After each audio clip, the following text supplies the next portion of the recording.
Sir मैं मलमजैद colony की रिहायशी हाँ। ये मेरी वालदा न। घर च असीं दो ही लोग हाँ। मेरे वालद साहब नहीं हैं, मेरा कोई भाई नहीं है, उस अलावा मेरा कोई आसरा नहीं।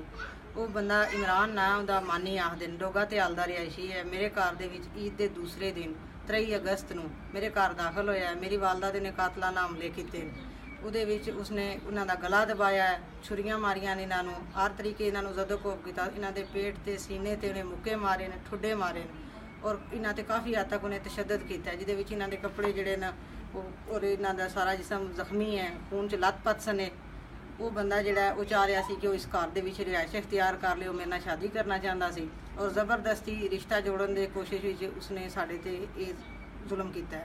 ਔਰ ਮੈਂ ਉਸ ਵਕਤ ਫੌਰਨ ਥਾਣੇ ਗਈ ਹਾਂ, ਉਹਨਾਂ ਦੀ ਜਾ ਕੇ ਦਰਖਾਸਤ ਦਿੱਤੀ ਹੈ। ਮੈਂ ਦਰਖਾਸਤ ਦੇਣ ਤੋਂ 24 ਘੰਟੇ ਬਾਅਦ ਪੁਲਿਸ ਦਾ ਬੰਦਾ ਆ ਕੇ ਵਕੂਆ ਦੇਖ ਕੇ ਗਿਆ।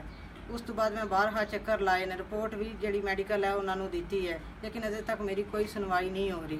FIR ਦਰਜ ਹੋ ਚੁੱਕੀ ਹੈ, ਕੱਲ੍ਹ ਦੀ FIR ਦਰਜ ਹੋਈ ਹੈ, ਪਰ ਅਜੇ ਤੱਕ ਉਹ ਬੰਦਾ ਗ੍ਰਿਫਤਾਰ ਨਹੀਂ ਹੋਇਆ। ਉਹ ਬੰਦਾ ਮੇਰੇ ਸ਼ਹਿਰ ਦੇ ਵਿੱਚ ਫਿਰਦਾ ਪਿਆ ਔਰ ਉਹ ਕੋਈ ਬੰਦਾ ਉਸ ਨੂੰ ਮਤਲਬ ਗ੍ਰਿਫਤਾਰ ਨਹੀਂ ਕਰ ਰਿਹਾ, ਪੁਲਿਸ ਉਹਦੇ 'ਤੇ ਕੋਈ ਐਕਸ਼ਨ ਨਹੀਂ ਲੈ ਰਹੀ। ਮੈਂ ਬਾਹਰ ਥਾਣੇ ਦੇ ਚੱਕਰ ਲਾਏ ਨੇ। ਘਰ 'ਚ ਮੇਰੀ ਵਾਲਦਾ ਜਿਹੜੇ ਨੇ ਉਹ ਇਕੱਲੇ ਨੇ। ਮੈਨੂੰ ਜਾਨੋ ਮਾਲ ਦੀ ਇਸ ਟਾਈਮ ਜਿਹੜਾ ਤਹਫੁਜ਼ ਦਿੱਤਾ ਜਾਏ। ਵਜ਼ੀਰ ਆਲਾ ਪੰਜਾਬ और DPO साहब अगे मेरी रिक्वेस्ट है कि इस केस से वो कोई एक्शन लैन और मेरी कोई मदद की जाए, क्योंकि मेरे कोई आसरा नहीं है, कोई बंदा कमाने वाला नहीं। और मैं इस टाइम बहुत परेशान हाँ, कोई बंदा मेरी मदद नहीं कर रहा।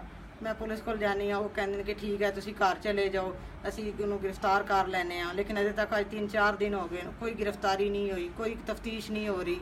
और उस तो अलावा मैं कोई समझ नहीं आ रही कि मैं किस बंदे को जा किदे कोल मदद मंगा।